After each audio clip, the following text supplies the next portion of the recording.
Hello everyone, welcome to the pre-secure for the 3rd December 2025.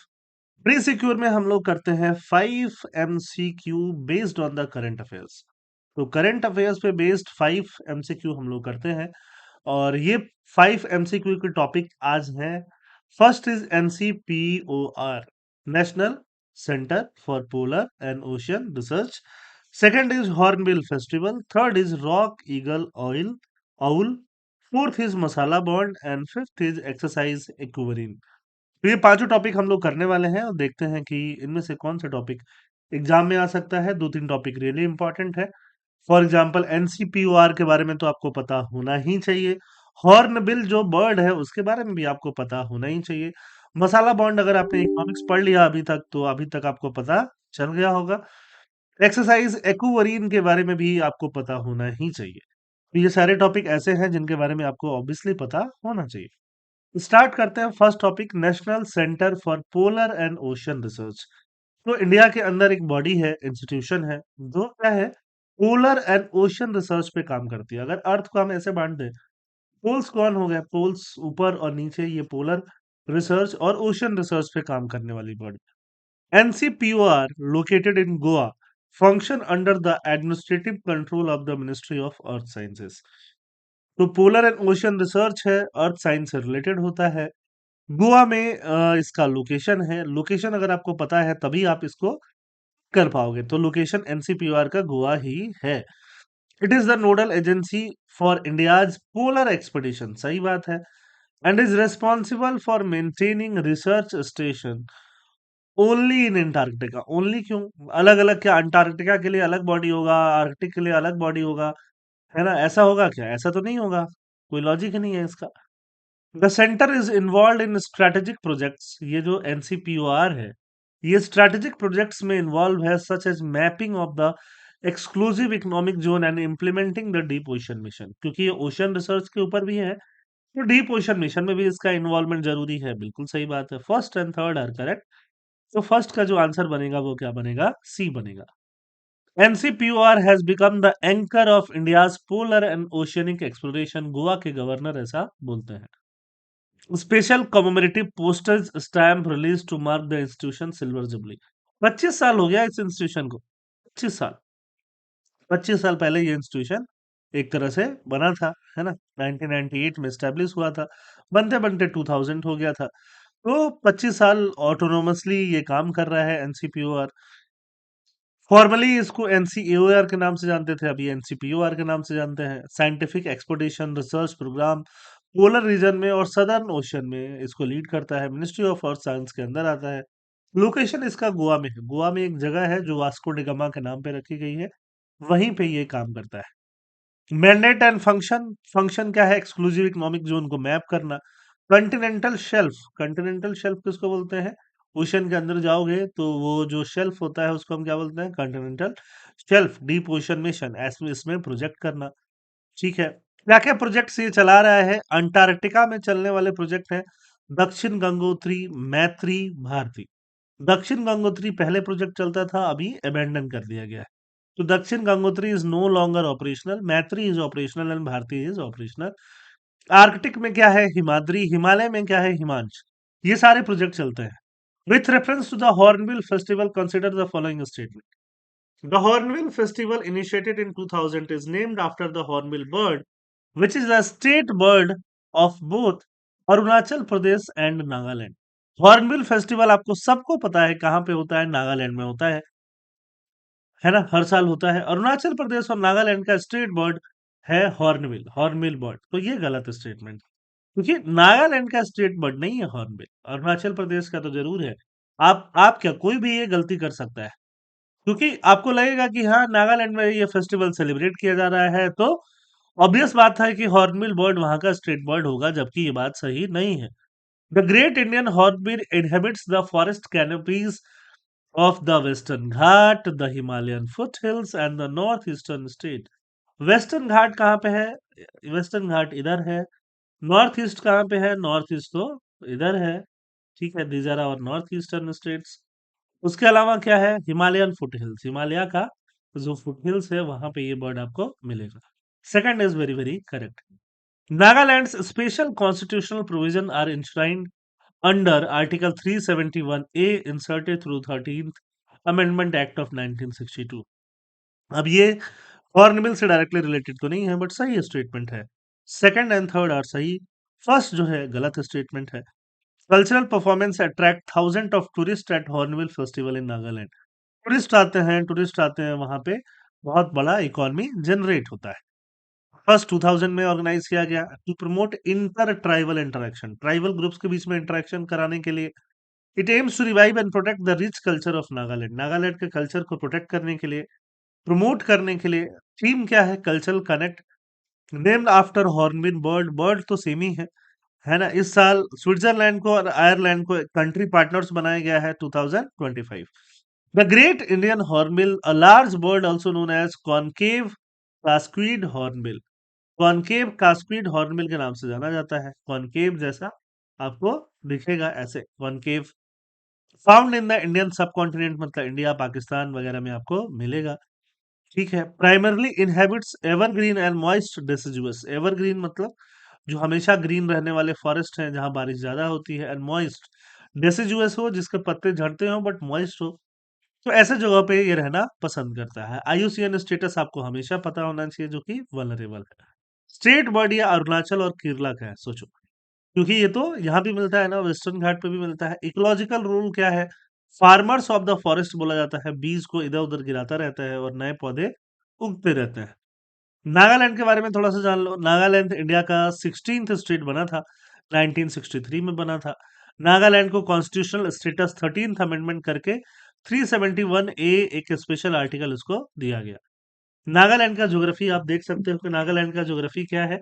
Nagaland का geography में नागालैंड के अलावा, ठीक है, अलग अलग स्टेट्स देख लो, मणिपुर, मिजोरम, त्रिपुरा, आसाम, है ना, ये इसके मिजोरम तो नहीं है ऑब्वियसली। नागालैंड के विसिनिटी में आपको क्या दिखेगा? अरुणाचल प्रदेश दिखेगा, आसाम दिखेगा, मणिपुर दिखेगा। डायरेक्टली आपको ये सारे स्टेट्स दिखेंगे और दूसरे साइड से आपको क्या दिखेगा? म्यांमार दिखेगा। ज्योग्राफी क्या है? Borders Assam, Myanmar, Arunachal. Highest peak क्या है? माउंट सारामती, माउंट सारामती इसका हाईएस्ट पीक है। नागालैंड का जो स्टेट बर्ड है वो ट्रैगोपैन है, ब्लिट्स ट्रैगोपैन, ये देखो यहाँ पे दिखाई देगा आपको।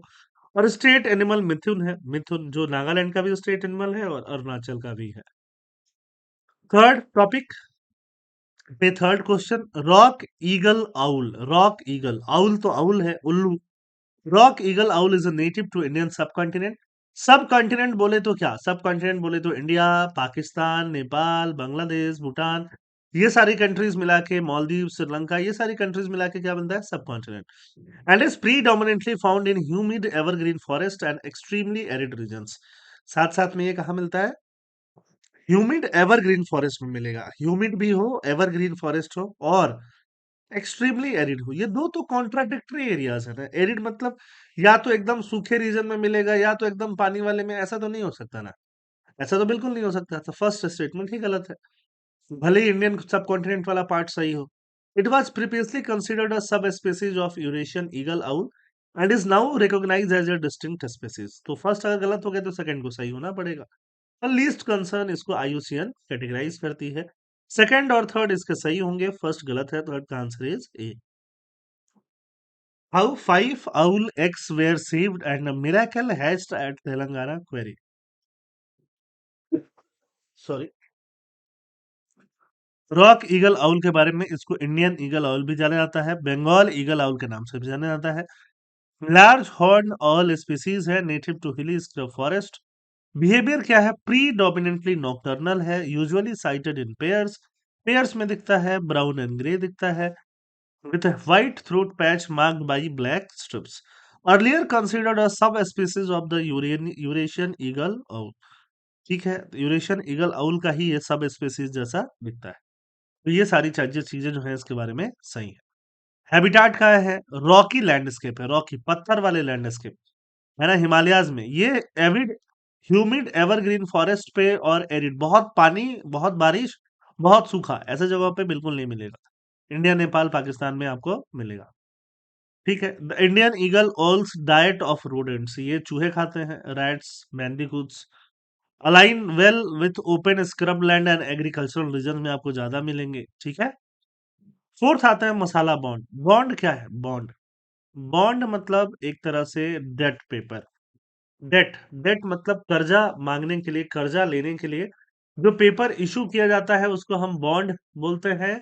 और उसको हम डिवेंचर भी बोल सकते हैं, डिवेंचर भी बोल सकते हैं। ठीक है, डेट पेपर, उसको हम क्या बोलते हैं? बॉन्ड। अब जैसो इंडियन कंपनीज है, इंडियन कंपनीज, इंडियन कंपनीज को पैसा चाहिए, रिलायंस को पैसा चाहिए, अडानी ग्रुप को पैसा चाहिए, वो पैसा इंडियन बैंक से ले सकती है और फॉरेन से भी ले सकती है, फॉरेन से। फॉरेन से जो पैसा वो लेंगी लोन में उसको बोलते हैं एक्सटर्नल कॉमर्शियल बोरोइंग। और इसके लिए इनका आईएम वर्ल्ड बैंक का एक एजेंसी है, आईएफसी, वर्ल्ड बैंक का एक ग्रुप है आईएफसी, इंटरनेशनल फाइनेंस कॉरपोरेशन, उसने हेल्प किया था। और सीधे सीधे मसाला बॉन्ड को लॉन्च करवाया था। किसको लॉन्च करवाया था?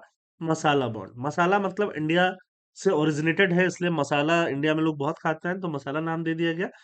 यूके में ये बॉन्ड आया कि जिसको इन्वेस्ट करना है इंडियन कंपनीज में, वो मसाला बॉन्ड खरीद लेगा, बाद में उसको क्या मिलेगा? इंटरेस्ट मिलेगा। तो ये है masala bond. Masala bond are rupee denominated. ये बॉन्ड किस में होगा? रूपी में। मतलब अगर आपके पास डॉलर है तो आप उससे रूपी में कन्वर्ट करो, फिर ये बॉन्ड खरीदो। क्योंकि जब ये पैसा वापस पे होगा तो आपको रूपी में ही पे होगा, फिर आप उसको डॉलर में कन्वर्ट करो। रुपया और डॉलर का कन्वर्जन रेट कुछ भी हो, रुपया को फर्क नहीं पड़ेगा। इससे इंडियन बोरोवर, इंडिया में जो लोग बोरो कर रहे हैं उनका रिस्क कम हो जाएगा। ठीक है। The exchange rate risk of these bonds is borne by Indian borrower. बिल्कुल नहीं, इंडियन बोरोवर जो है इसका रिस्क नहीं बोरो करते हैं। फॉर एग्जाम्पल मैं आपको सीधे शब्दों में समझाता हूँ कि आज मान लो $1 चल रहा है 90 रुपीज, 90 रुपीज हो गया है ना? मैं कुछ महीने पहले से 85 पढ़ा रहा था, अब 90 हो चुका है, 90 से भी ऊपर चला गया है इनफैक्ट। $1 कितने रुपीज के बराबर है? 90। तो अगर आपको 90,000 रुपीज इन्वेस्ट करना है, कितने थाउजेंड? 90,000। तो आप क्या करोगे? आप अपने $1 से 90,000 में $1,000 का आप कितना कराओगे? यूके के आप सिटीजन हो, 90,000 रुपीज आप इन्वेस्ट कर दोगे मसाला बॉन्ड में। ठीक है, मान लो एक साल बाद आपको 7% का इंटरेस्ट मिल रहा है या 8% का इंटरेस्ट मिल रहा है। एक साल बाद ये कंपनी आपको कितना देगी? 98,000 रुपी दे देगी। अब उस बीच में अगर डॉलर भी $1.98 का हो गया है तो आपको तो कुछ बेनिफिट नहीं हुआ। ठीक है, आपका तो घाटा हो गया अगर आपने इन्वेस्ट किया है तो। हाँ, बट इंडियन इंडियन बोरोवर जिसने पैसा लिया है, जो 90,000, उसका नुकसान, उसका रिस्क नहीं हुआ ये। ठीक बात है। तो अब आप सोचोगे कि इसमें पैसा बाकी लोग क्यों इन्वेस्ट करेंगे? अगर ये उल्टा हो जाए, उल्टा हो जाएगा तो इनका फायदा हो जाएगा जिन लोगों ने इन्वेस्ट किया है ना? तो रिस्क जो है, रिस्क बोरोवर्स पे नहीं है। The proceed from masala bond can be used for any purpose including investment in Indian capital market. First and second जो है इसके सही स्टेटमेंट्स दिखाई देते हैं। What is the Kerala masala bond proof? Explain. ठीक है, फर्स्ट सही है। टू क्या है? सॉरी, टू तो गलत ही हो गया, यहाँ पे गलत तो हमने काट ही दिया था, है ना? टू भी क्या था? गलत ही था। तो first one is the only सही statement. Masala bonds are rupee denominated bonds issued overseas by Indian entities to raise fund। IFC जो वर्ल्ड बैंक का एक बॉडी है उसने इशू करवाया था, है ना? आरबीआई ने रेगुलेट किया था। ऑब्जेक्टिव क्या है? टू अलाउ इंडियन कॉर्पोरेट्स या Indian non banking financial companies and infrastructure trust to raise global capital in rupees. ठीक है, तो ये इसका सीधे सीधे पर्पस था। फीचर क्या है? रूपी डिनोमिनेटेड रहेगा, इन्वेस्टर का रिस्क कम रहेगा। एलिजिबल इशू, कौन कौन इशू कर सकता है? Corporates, non banking financial companies, real estate investment trust. Listing can be listed on global exchange, London stock exchange पे इसको लिस्ट किया गया था। कैपिटल मार्केट के इन्वेस्टमेंट के लिए, रियल एस्टेट, अफोर्डेबल हाउसिंग छोड़ के बाकी रियल एस्टेट वाले काम के लिए, लैंड परचेज के लिए, इन सब चीजों के लिए इसको यूज नहीं किया जा सकता था। 5 ईयर मिनिमम मैच्योरिटी थी, बाद में इसको 3 ईयर घटा दिया गया। Tax incentive 5% with holding tax on interest. ठीक है, कैपिटल गेन्स फ्रॉम रूपी अप्रिसिएटेड एग्जेम्प्ट, कैपिटल गेन्स अगर रूपी अप्रिशिएट होता है उसको एग्जेम्प्ट कर दिया गया था। Masala bond, no currency risk, issuer के लिए कोई करेंसी रिस्क नहीं होगा। रिस्क नहीं होगा, बोरोइंग का कॉस्ट कम होगा, फंडिंग डाइवर्सिफाइड है, इंफ्रास्ट्रक्चर को बूस्ट मिलेगा और रुपी का इंटरनेशनलाइजेशन होगा। ये सारे फायदे थे। इक्विवेरिन, इक्विबेरियन एक एक्सरसाइज है जो इंडिया और मालदीव्स के बीच में होता है। इक्विबेरियन का मतलब होता है फ्रेंड्स, हम मालदीव्स का अच्छे फ्रेंड हैं। बीच में रिलेशन खराब भी होता है बीच बीच में, कभी कभी चाइनीज प्रेजेंस की वजह से, चाइना के कंट्रोल की वजह से 2009 से हम ये एक्सरसाइज इक्विबेरियन चला रहे हैं। The exercise focuses exclusively on conventional warfare strategies in open desert. Open desert में क्या काम है मालदीव का? कोई काम ही नहीं है। सेकंड गलत हो गया। India Maldives defence cooperation is guided by India's SAGAR vision. SAGAR मतलब security and growth for all in the region and the neighbourhood first, and includes trilateral exercise like Dosti involving Sri Lanka as well. Trilateral exercise जैसे दोस्ती को भी involve किया। ठीक है, बिल्कुल सही है। फर्स्ट एंड थर्ड करेक्ट है, सेकंड जो है वो गलत। India Maldive joint military exercise Ekuverin commences in Kerala. 2009 में स्टार्ट हुआ। इंडिया मालदीव्स के बीच में इंटर ऑपरेबिलिटी, काउंटर इंसर्जेंसी, जहां इंसर्जेंसी को काउंटर करना है, टेररिज्म वगैरह को काउंटर करना है, उसके लिए ये काफी काम आने वाली चीज है।